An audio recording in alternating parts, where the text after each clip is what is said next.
air bi ak yooyu monsieur le ministre. Des forces de défense et de sécurité, estampillé secret défense, donc il ne peut pas se discuter sur la place publique. Monsieur, le premier matériel, le premier lot est déjà disponible, vous avez reçu, vous avez dit la commande. Ça a commencé à être livré, effectivement. Bon, sur la région côtière, on a dit sur Salou, il y a eu beaucoup de contrats qui ont été faits dans les régions côtières. Qu'est-ce qui est Mais aujourd'hui, c'est un travail global qui se fait. L'érosion côtière est une des manifestations les plus virulentes des effets du changement climatique. Aujourd'hui, beaucoup de zones sont menacées parce que soit elles sont au-dessus du niveau de la mer, donc c'est pire, mais vous savez que cette mer aujourd'hui, son niveau augmente.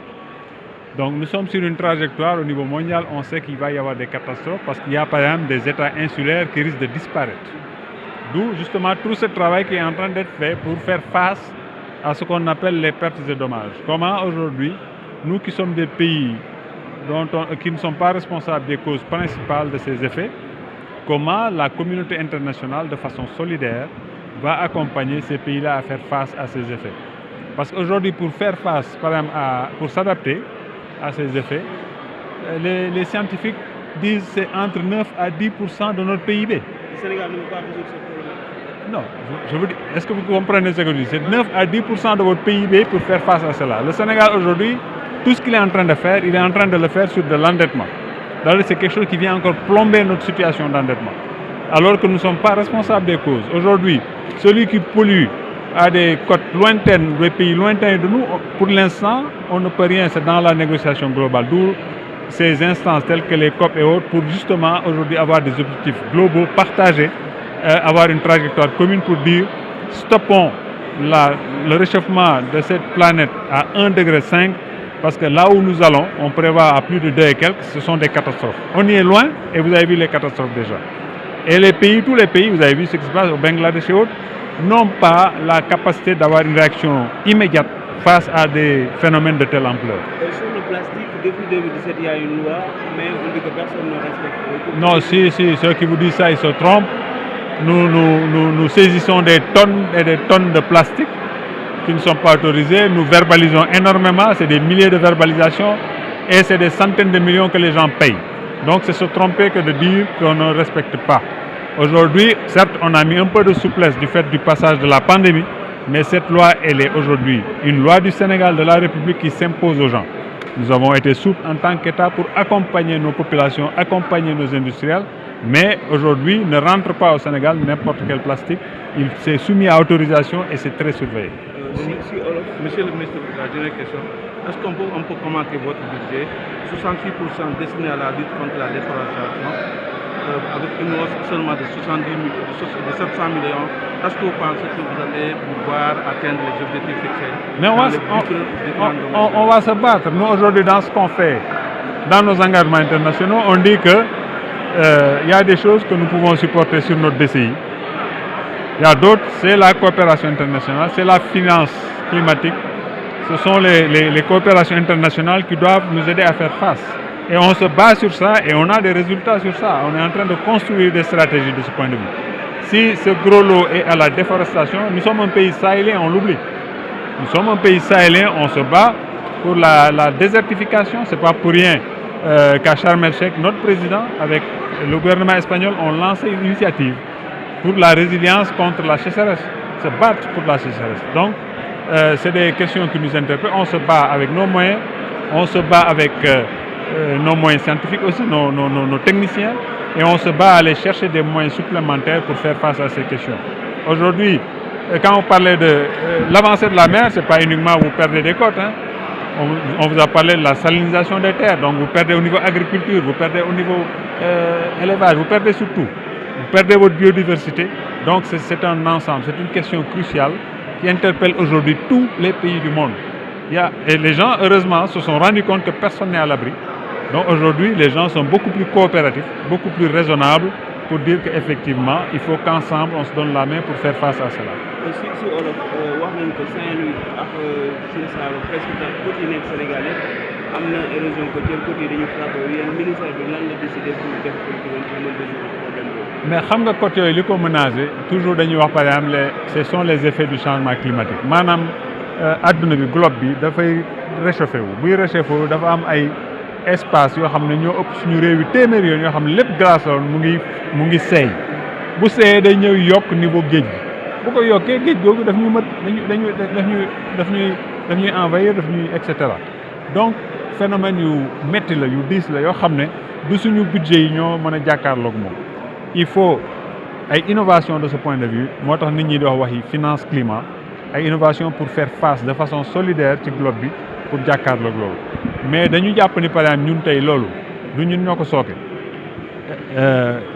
pays sous-développés yi ñu doon en développement yi ñu doon dépassé ñu 3% en termes de d'émission des gaz à effet de serre.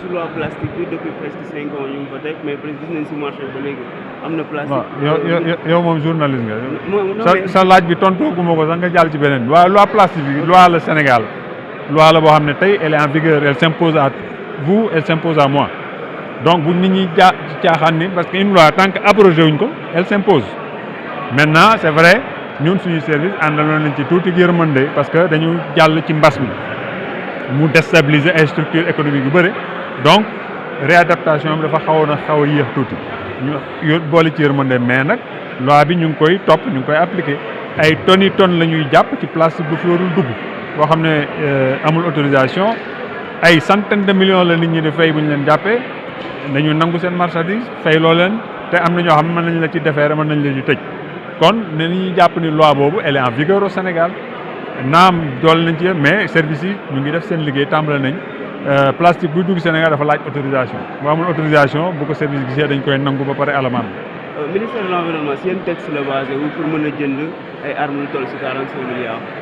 les textes de la République ñuy organiser suñu défense organiser suñu administration organiser suñu état suñu texte ñoo définir lan mooy code des marchés sénégalais nag nañu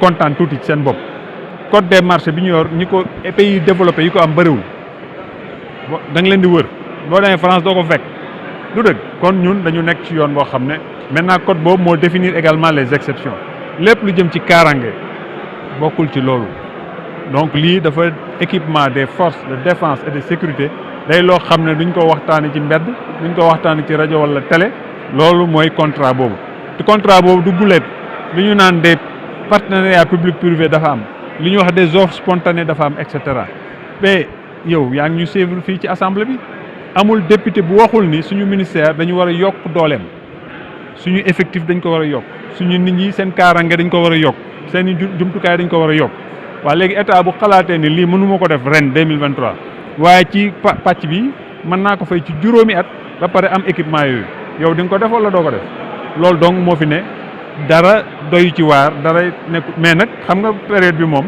salaamaaleykum rek ñu ne diw def na scandale te doo mës a firndeel scandale bi doo mës a wax lan ci lan la nekk scandale mooy wàcc yoonu réew mi scandale mooy luubal sa et cetera te loolu amul. mais marché bi loo am la.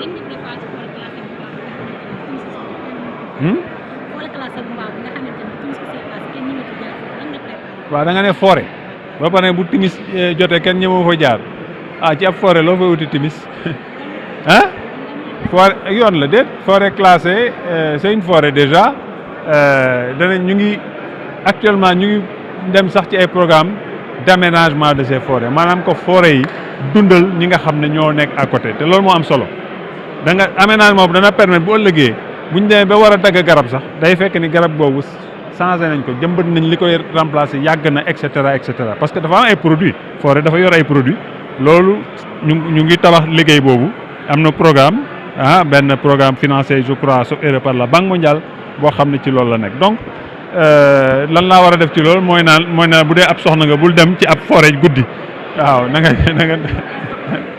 loolu laa la mën a wax mais ñu ngi équiper suñuy service loolu mooy wax ji pour ñu gën a présent bi nag mooy aar li ñu yor aar suñu àll yi aar li muy jur itam parce que ñun suñu responsable mooy environnement ak ressources naturelles dañ ko war a aar